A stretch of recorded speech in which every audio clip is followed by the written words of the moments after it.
Bienvenue dans Chemin Croisé. Si tu es là aujourd'hui, ce n'est sûrement pas un hasard, parce qu'ici, on ne vient pas chercher des réponses toutes faites, on vient explorer, ressentir, comprendre ce que veut dire être en chemin. Ce premier épisode est un point de départ, le moment où on pose le décor, où on raconte comment deux parcours très différents se sont rencontrés et pourquoi on a eu envie d'ouvrir cet espace ensemble. Chemin Croisé, c'est des conversations vraies. Pas des interviews, pas des discours, juste de femmes qui partagent leurs expériences, leurs questions, leur prise de conscience avec simplicité, avec profondeur et avec vie. Alors installe-toi, respire et entre avec nous dans ce premier croisement. Et coucou, alors moi c'est Nathalie et je me présente là, mais en vrai mon histoire commence bien avant ce que je fais aujourd'hui. Petite, déjà, j'étais la grande sœur, celle qui devait gérer beaucoup, m'occuper, rassurer, prendre des responsabilités trop tôt. Je crois que j'ai appris très jeune à être celle qui tient, celle sur qui on peut compter, même quand à l'intérieur ça tremble. Et en même temps, j'avais ce besoin viscéral de liberté. Je ne supportais pas l'autorité, les cadres trop rigides, les vies toutes tracées. Je crois que mes années collège et lycée ont été les pires de ma vie. Je me sentais déjà hors norme, hors cadre. Alors, à 19-20 ans, j'ai pris une décision, partir dans le sud. Avec ou sans mon compagnon de l'époque, je savais que je partirais de toute façon. Il m'a suivi, on a quitté la région lyonnaise et on a tout recommencé ailleurs. Dans le sud, on a monté une entreprise ensemble, on a construit de nos mains une maison, on a travaillé côte à côte. C'était intense, structurant et ça nourrissait mon besoin d'indépendance. Je traçais ma route.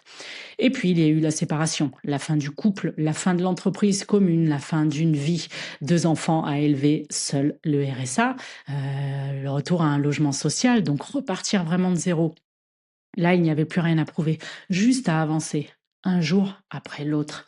C'est à ce moment-là que le corps est devenu mon refuge. Je me suis mise à la course, au sport, et du coup, j'ai appris à gérer mon souffle. Quand je courais, je sentais que je pouvais compter sur moi, que même sans structure extérieure, il y avait une force en moi. J'ai pris ce mindset.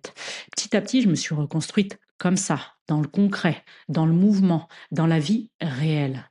Et puis plus tard, il y a eu une autre relation très intense, très fusionnelle, très puissante et aussi très toxique. Une histoire où j'ai cru aimer, mais où je me suis perdue en fait. Quand ça s'est terminé, je me suis effondrée, vraiment. J'avais plus de rôle, plus de façade, juste moi, à nu. Et c'est exactement à ce moment-là que j'ai rencontré Régine. Je n'étais pas bien, je cherchais de l'air, de la lumière, du sens. Et à ton contact, j'ai commencé à remonter la pente, à m'ouvrir à autre chose, à découvrir le plan spirituel, l'écoute intérieure, la conscience, des espaces que je ne connaissais pas encore. Tu m'as aidé à rouvrir des portes, à me regarder autrement, à comprendre que mes effondrements n'étaient pas des fins, mais des passages. Et c'est là en vérité que Rallume-toi est né. Pas comme un projet, pas comme une idée business, mais comme une évidence profonde. Si moi j'ai traversé ça, si moi je me suis perdue puis retrouvée, alors je peux accompagner d'autres femmes à retrouver leur feu, elles aussi.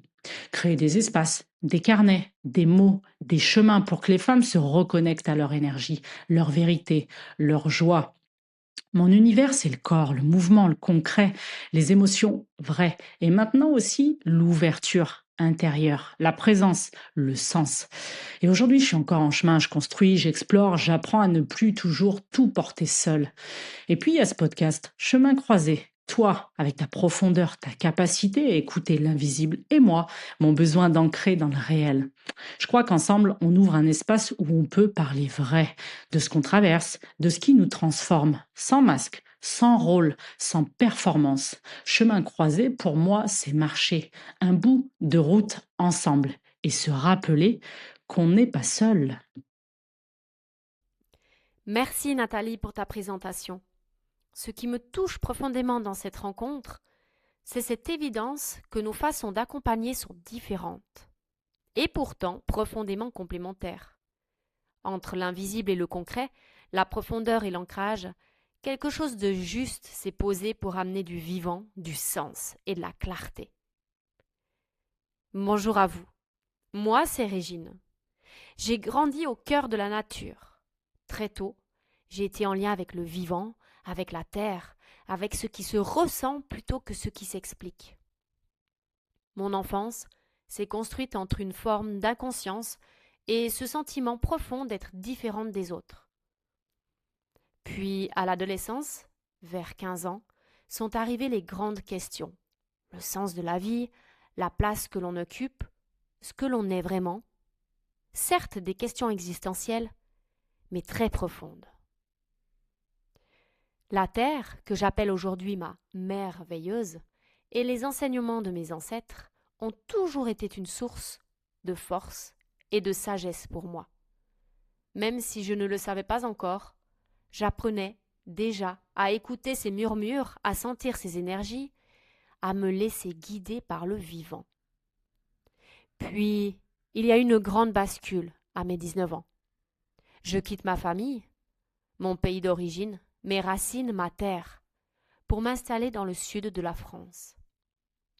C'est là que tout a commencé.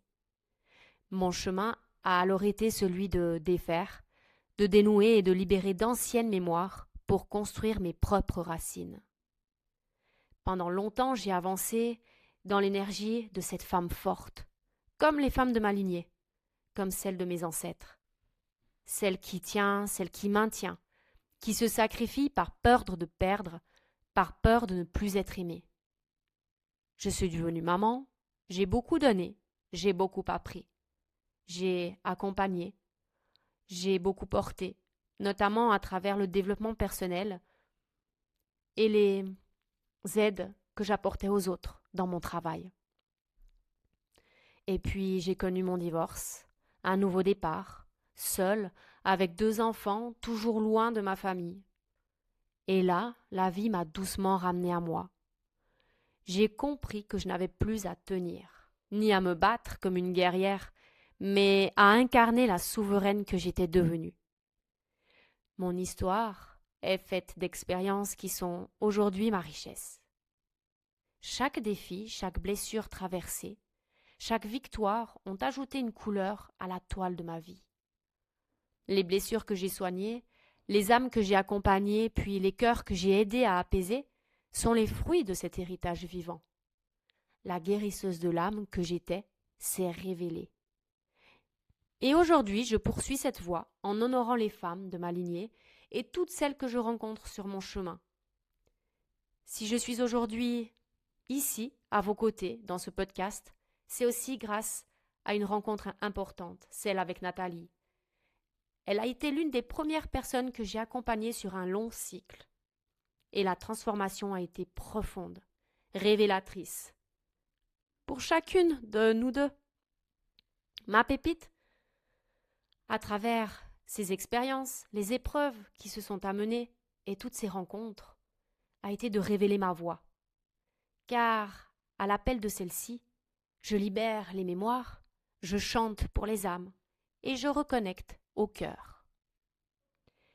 Et c'est ensemble, avec Nathalie, que nous accompagnons celles et ceux qui sentent qu'il est temps de se rallumer, de revenir à leur feu intérieur.